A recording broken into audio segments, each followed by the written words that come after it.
누가복음 24장입니다. 신약성경 139쪽 혹은 140쪽 요한복음 24장에서 우리 세 군데에서 찾아보도록 하겠습니다. 요한복음 24장 1절로 3절까지 먼저 봅니다. 우리 같이 한 목소리로 합독합니다. 시작. 안식 후 첫날 새벽에 이 여자들이 그 준비한 향품을 가지고 무덤에 가서 돌이 무덤에서 굴려 옮겨진 것을 보고 들어가니 주 예수의 시체가 보이지 아니하더라. 우리 중간쯤 25절로 27절까지 중간 25절로 27절까지 한 목소리로 합독합니다. 시작.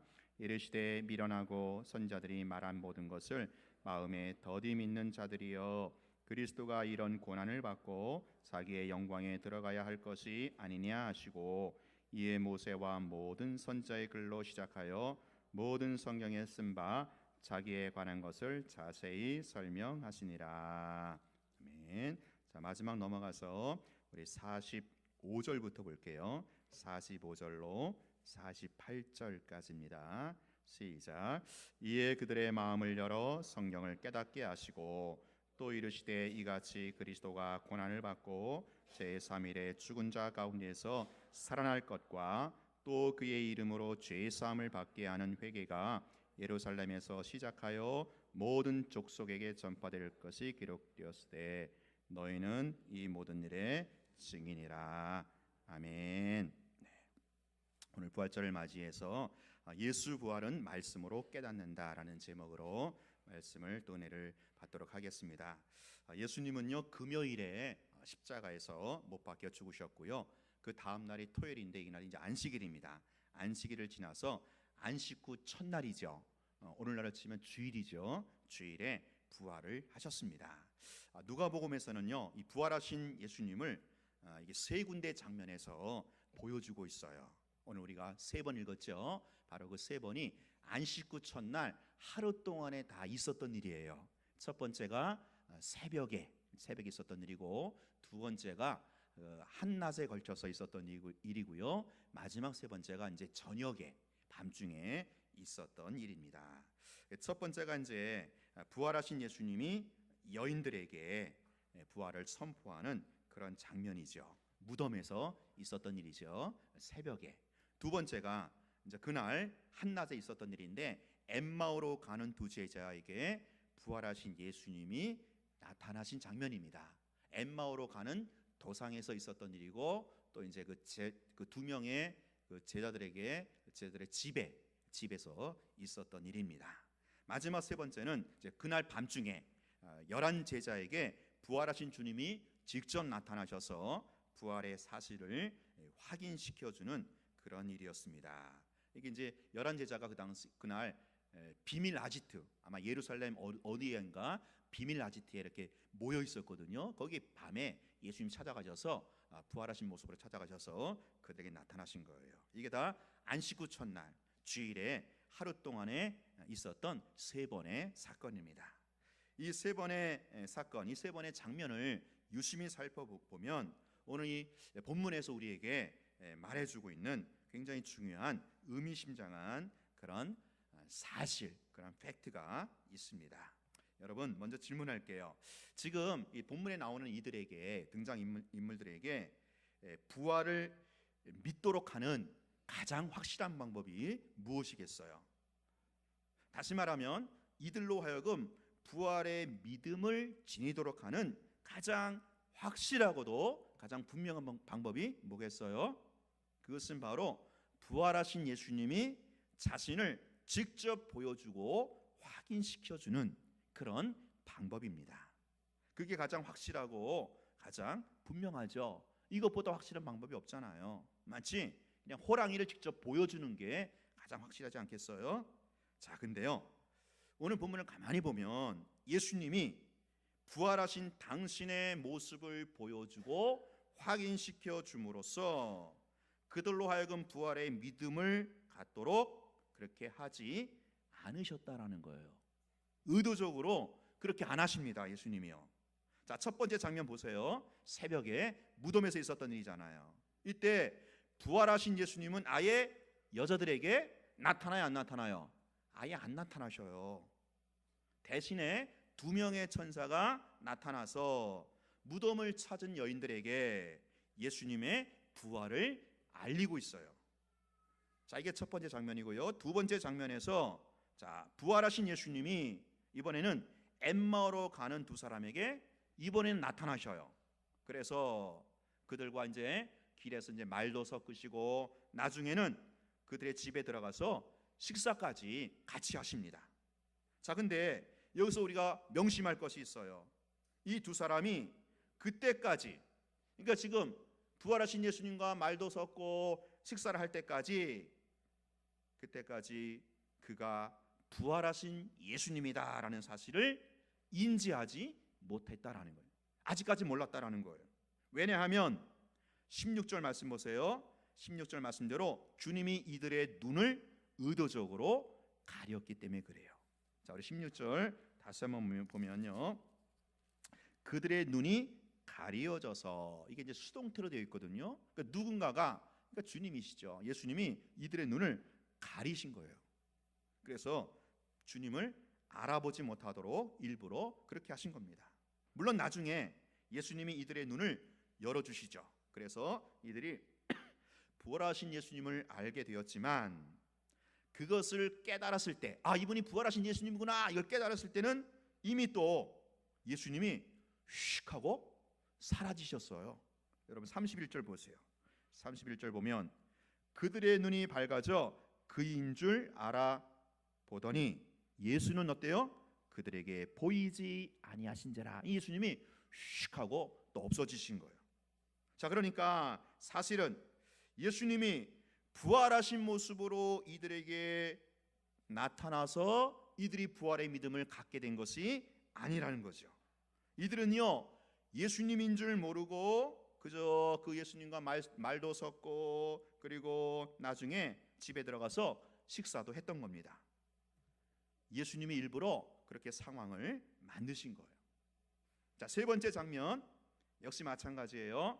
부활하신 예수님이 이번에는 그날 밤에 11 제자들에게 직접 나타나셔요. 그리고 제자들도 예수님인 줄 알았어요.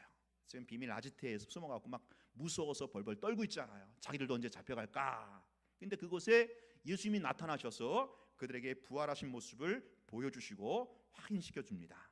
자, 근데 그렇게 부활하신 예수님을 직접 눈으로 보고 확인한 제자들의 반응이 어떤지 아세요?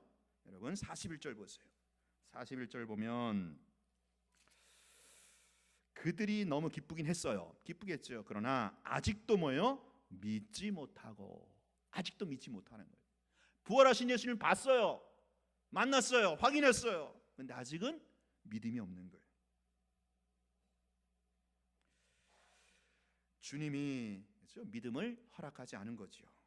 부활하신 예수님을 직접 체험했다고 부활의 믿음을 갖게 되는 것은 아니다라는 거예요. 이게 오늘 이 안식 후 첫날 있었던 이 세 번의 사건, 세 번의 장면에서 공통적으로 보여주고 있는 팩트입니다. 사실입니다. 여러분, 그렇다면 부활의 믿음을 가지려면 어떻게 해야 할까요? 부활하신 예수님을 만난다고 부활의 믿음을 갖는 것이 아니라면 과연 우리가 부활의 믿음으로 살아갈 수 있는 방법이 무엇이겠습니까? 부활의 믿음을 갖기 위해서는 가장 중요한 한 가지가 더 있다라는 거예요. 그것이 바로 말씀을 듣고 깨닫는 것이다라는 거예요. 자, 첫 번째 제가 증명해 드릴게요. 첫 번째 장면에서 부활하신 예수님은 여인들에게 나타나서 안 나타났어요? 아예 나타나지도 않으셨어요. 대신에 여러분 6절 7절 보세요. 대신에 어떤 일이 있었는가? 6절 7절 우리 한번 같이 읽어볼까요? 시작. 여기 계시지 않고 살아나셨느니라. 갈릴리에 계실 때에 너희에게 어떻게 말씀하셨는지를 기억하라. 이르시기를 인자가 죄인의 손에 넘겨져 십자가에 못 박히고 제3일에 다시 살아나야 하리라 하셨느니라. 이게 지금 천사가 하는 말이에요.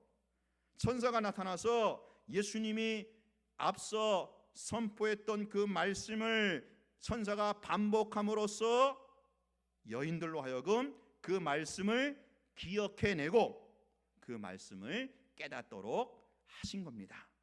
자, 이게 8절로 이어지죠. 8절에 보니까 이제 여인들이 천사를 통해서 주님의 말씀을 듣고 깨달았을 때 이제 이들에게 부활의 믿음이 들어가게 되었고, 이제 이 여인들은 부활의 증인이 되었던 겁니다.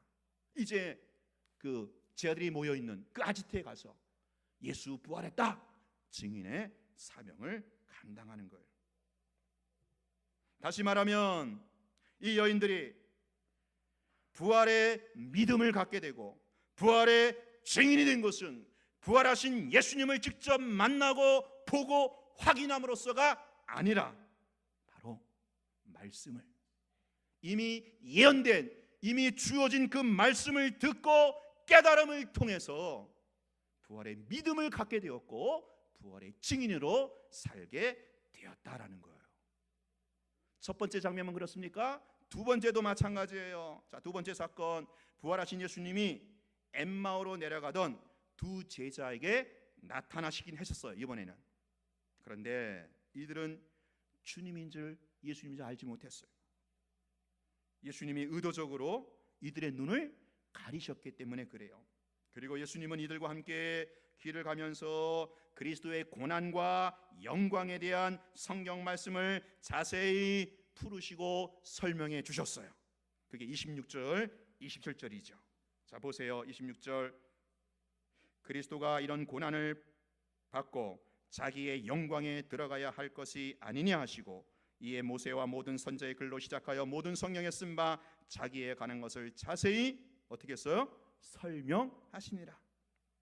여러분, 예수님이 굳이 이렇게까지 할 필요가 없지 않습니까? 그냥 당신이 부활하신 모습 보여주면 돼요. 확인시켜주면 돼요. 이것보다 확실한 방법이 없잖아요. 근데 예수님은 그렇게 하지 않으셨다라는 거예요. 그렇게 하지 않으셨어요. 일부러 이들의 눈을 가리셨어요. 예수님을 직접 보고 확인하는 것으로 믿음을 지니지 말라는 거예요. 그게 아니라는 거예요. 그러면 어떻게 이 부활의 믿음을 갖게 될까요? 어떻게 부활의 믿음을 지닐 수 있을까요? 바로 말씀을 듣고 깨달음을 통해서 부활의 믿음을 갖게 된다라는 거예요. 32절 보세요. 그들이 서로 말하되 길에서 우리에게 말씀하시고 우리에게 성경을 풀어주실 때에 우리 속에서 마음이 뜨겁지 아니하더냐. 그리고 곧 그때로 일어나 오던 길을 되돌려 어디로 갑니까? 예루살렘에 가는 거. 이랬으면 누가 있습니까? 11명의 제자들, 비밀 아지트에 숨어 있거든요. 거기 가서 예수 부활했다고 부활의 증인의 일을 하러 걸로 가는 겁니다. 여러분, 이들은요 예수님으로부터 말씀을 듣고 깨달음을 통해서 부활의 믿음을 갖게 되었고 곧장 예루살렘에 들어가서 부활의 증인으로 살았던 겁니다. 두 번째 사건만 그럴까요? 세 번째 사건도 동일합니다. 마찬가지예요. 이번에는 예수님이 제자들의 눈을 가리지도 않으셨어. 그리고 제자들에게 직접 당신의 부활을 보여주고 확인시켜 주셨어요. 물론 이들이 놀라서 기뻐했지만, 여러분 다시 한번 보세요. 41절. 그렇죠? 그랬지만 41절에 다시 보면 아직도 믿지 못하는 거예요. 아직 믿음이 없는 거예요. 믿음이 안 들어간 거예요. 이들은 부활의 믿음을 갖지 못했던 겁니다. 자, 그렇다면 이들이 언제 부활의 믿음을 갖게 되었을까요? 바로 예수님으로부터 말씀을 듣고 깨달을 때. 역시 똑같은 패턴이 이루어지고 있어요. 45절 보세요. 45절. 이에 그들의 마음을 열어 뭐를 깨달아요? 성경을 깨닫게 하시고. 예수님이 이들의 마음을 열어서 말씀이 깨닫도록 하셨다라는 거예요. 그래서 온전한 부활의 믿음을 비로소 갖게 되었단 말이죠. 자, 그러니까 오늘 이 안식 후 첫날 있었던 이 세 가지 장면을 통해서 동일하게 보여주는 사실, 팩트가 있어요. 그걸 정리합니다. 누가복음에 기록된 이 부활의 장면 가운데 단 하나도 예외 없이 일치하는 팩트, 사실입니다. 예수님은 부활하신 자신의 모습을 직접 보여주고 확인시켜 줌으로써 믿음을 지니도록, 믿음을 갖도록 하지 않으셨다라는 거예요. 일부러 그것을 피하셨어요. 그 대신에 말씀을 듣고 깨달음을 통해서 부활의 믿음이 심겨지도록 예수님은 그렇게 하셨다라는 거예요. 그것을 위해서 예수님은요, 여인들에게는 아예 나타나지도 않으셨어요. 첫 번째 장면. 두 번째, 엠마오로 가는 두 사람은 예수님을 알아보지 못하도록 일부러 그들의 눈을 가려주셨어요.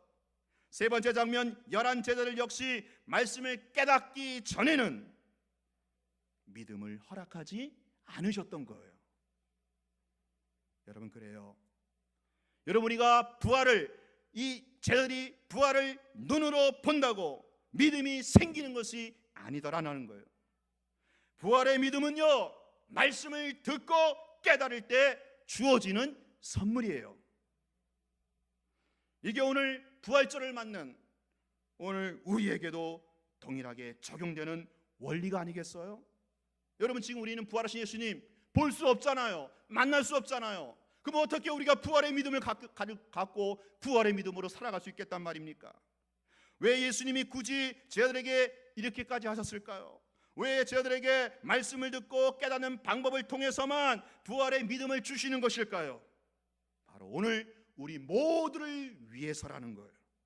오늘 우리에게 기쁜 소식, 즉 복음을 주기 위해서라는 거예요. 여러분, 신약의 성경은요, 단순히 제자들에게만 관한, 제자들에게만 해당하는 그런 이야기가 아니죠. 오늘 우리 모두를 위한, 오늘 21세기 성경의 독자가 되고 있는 오늘 우리 모두를 위한 말씀이라는 거예요. 즉, 성경이 제시하는 원리는 성경에 등장하는 그때 거기 등장하는 그들에게만 해당되는 것이 아니라 오늘 성경을 읽는 오늘 우리에게도 동일하게 적용되는 원리라는 거예요. 여러분, 한번 생각해 보세요. 만약에 이들이 부활하신 예수님을 직접 눈으로 보고 확인하면서 믿음을 갖게 되었고 다시 회복되어 하나님의 자녀가 되었다면 이야기는 간단했을 거예요. 그리고 그것은 그들에게만 복음의 기쁜 소식이 되었을 거예요. 그런데요, 그것이 오늘 우리에게는 기쁜 소식, 복음이 되지 못한다라는 거죠. 왜냐하면 그런 일이 우리에게는 적용될 수 없는 그 원리이기 때문에 그런 거죠. 여러분, 생각해 보세요. 부활하신 예수님이 그들에게 나타나셨지만 오늘 우리에게는 더 이상 나타나지 않아요. 예수님은 더 이상 눈에 보이는 육신의 모습으로 이 땅에 나타나지 않으십니다. 그러면 오늘 우리는 무슨 수로 부활하신 예수님을 보고 확인함으로써 부활의 믿음을 갖게 되고 하나님의 자녀로 살 수 있단 말입니까? 방법이 없어요. 그런데 참으로 다행이고 참으로 고마운 것은 예수님은 그 믿음의 원리를 그렇게 세우지 않으셨다라는 거예요. 부활하신 예수님을 직접 눈으로 보고 확인함으로써만 믿음을 갖게 되는 그런 원리가 아니라, 그런 방식이 아니라 바로 말씀을 듣고 깨달음을 통해서 부활의 믿음을 갖게 되는 이 원리를 오늘날 교회 위에 세우셨다라는 거지요. 예수님은 이 땅에 계시지 않지만 보세요, 그의 말씀, 성경은 오늘 우리에게 동일하게 주어져 있지 않습니까? 바로 말씀을 통해서 믿음을 갖게 되는 이 원리는 오늘 우리에게도 동일하게 적용될 수 있는 원리이기 때문에 그렇다라는 거죠. 그 원리대로 오늘 우리는 말씀을 통해서 부활의 믿음을 갖게 된 것이고요, 하나님의 자녀가 된 것이고요, 지금 이렇게 우리가 부활절 예배에 들을 수가 있는 겁니다.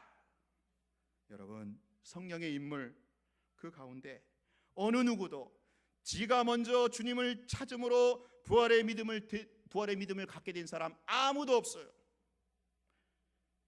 제들 가운데 먼저 스스로를 준비했던 사람 아무도 없어요. 전부 실패자고 전부 나고자의 그 자리에 있었지만 예수님이 먼저 찾아가셔서 말씀을 듣게 하시고 깨닫게 하셨던 겁니다. 그러하기에 복음인 거지요. 이게 복음이에요. 성경은 이들이 자격이 있는 자들이었다, 스스로 준비한 자들이었기에 그들이 부활의 믿음을 갖게 되었고 회복되었다라고 말하지 않습니다. 이들은 완전한 실패자요. 그럼에도 불구하고 예수님이 일방적으로 그들 가운데 먼저 찾아가셔서 말씀을 듣게 하시고 말씀을 깨닫게 하시고 그들을 회복시켜 주심으로 그들이 주님의 자녀가 되었고 부활의 증인이 되었다라고 증언하고 있는 겁니다. 여러분, 이 원리가 오늘 우리에게도 그대로 적용될 수 있다라는 말이죠. 오늘 우리도 마찬가지로 실패자요, 오늘 우리도 마찬가지로 낙오자의 자리에 있다가 예수님이, 우리 주님이 먼저 찾아오신 겁니다. 어떻게 해요? 꿈으로요? 환상으로요? 간증으로요? 기도응답으로요? 물론 그것도 약간 있겠죠. 그러나 성경이 말하는 보편적 원리, 진리는 예수님이 말씀으로 우리에게 먼저 찾아오셨다라는 거예요. 그 말씀으로 찾아오신 예수님, 말씀을 통해서 듣고 깨닫게 되므로 오늘 우리가 부활의 믿음을 갖게 되었고 부활의 증인으로 이 자리에 예배할 수 있다라는 거예요. 오늘 본문에서 제자들에게 그렇게 접근하셨던 것처럼 오늘 우리에게도 동일하게 말씀으로 찾아오시고 말씀으로 역사를 하신다라는 거예요. 그 말씀을 듣고 깨달을 때 오늘 우리가 부활의 믿음을 갖게 되는 것이고요, 부활의 증인으로 살아갈 수가 있다라는 거예요. 여러분, 부활의 믿음뿐이겠어요? 예수를 믿는 믿음은 내가 어떤 극적인 체험을 한다고 해서 그 믿음이 주어지는 게 아니에요. 죽을 병에 걸렸다가 살아나야만 믿음이 생기는 게 아니에요. 어떤 대박 사건이 터져야만 믿음이 자라는 게 아니에요. 진정한 믿음은 성경이 말하는 믿음의 접속 원리는 오늘 본문 보세요.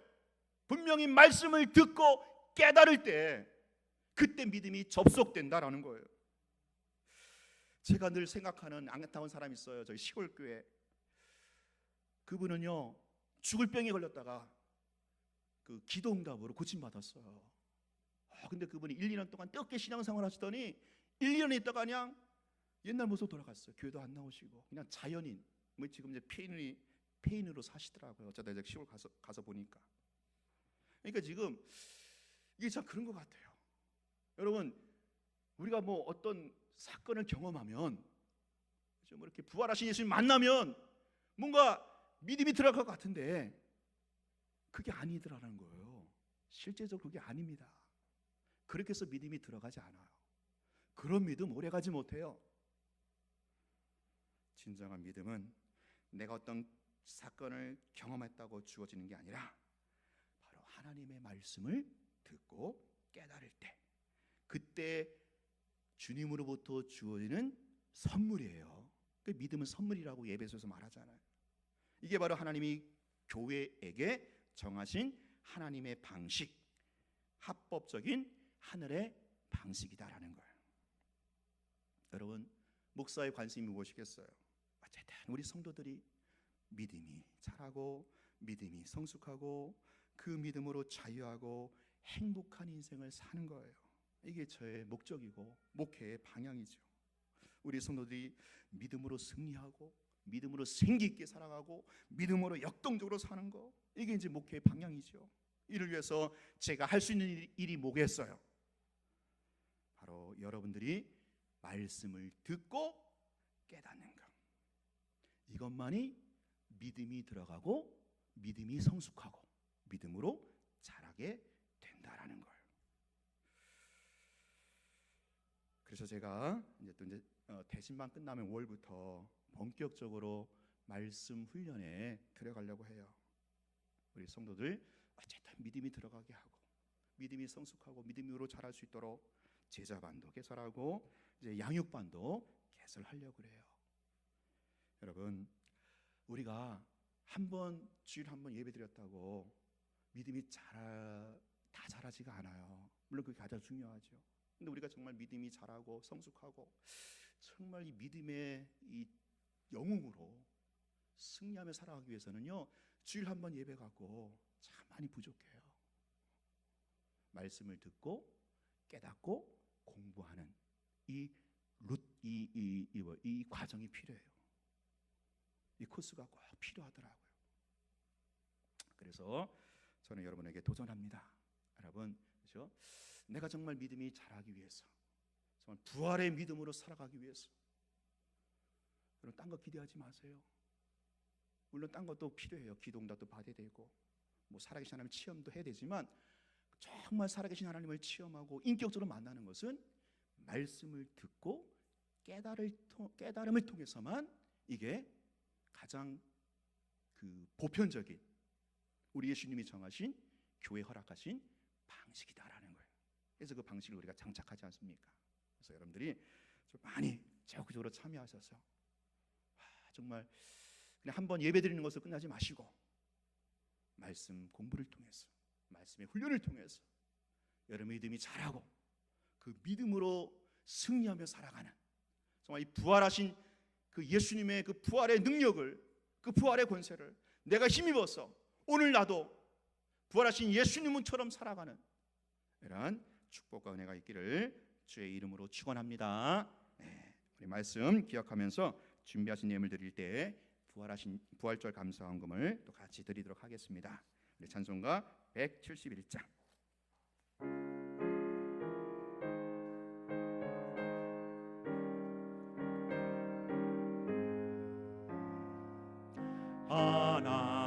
하나님의 독생자 예수 날 위하여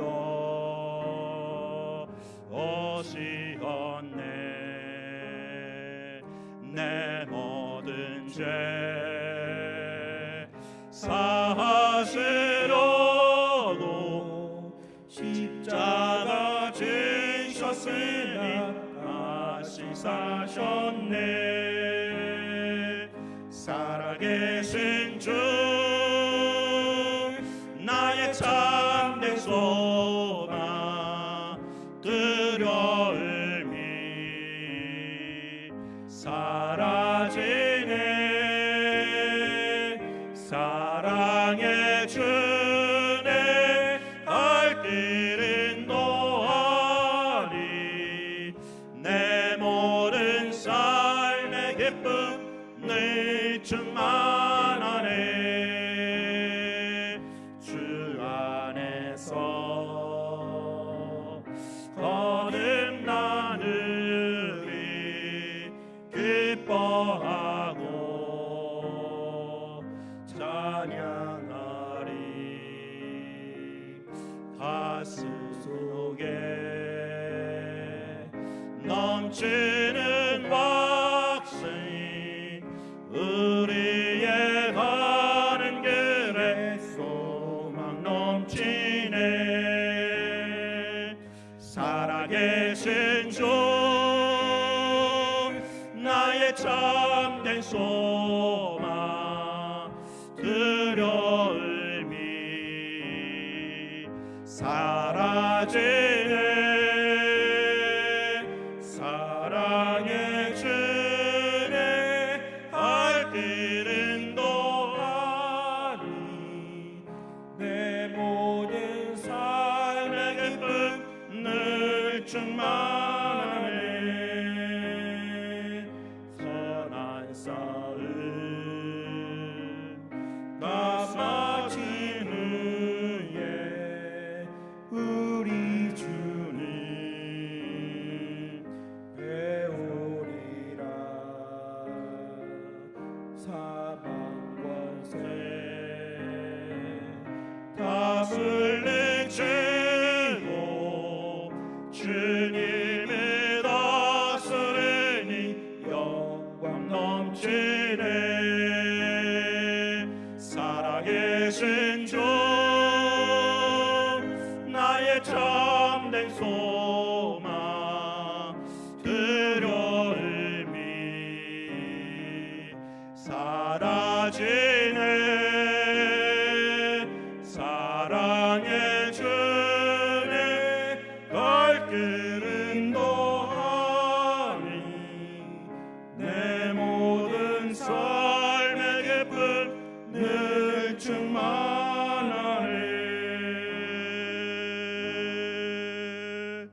기도하겠습니다. 하나님 아버지,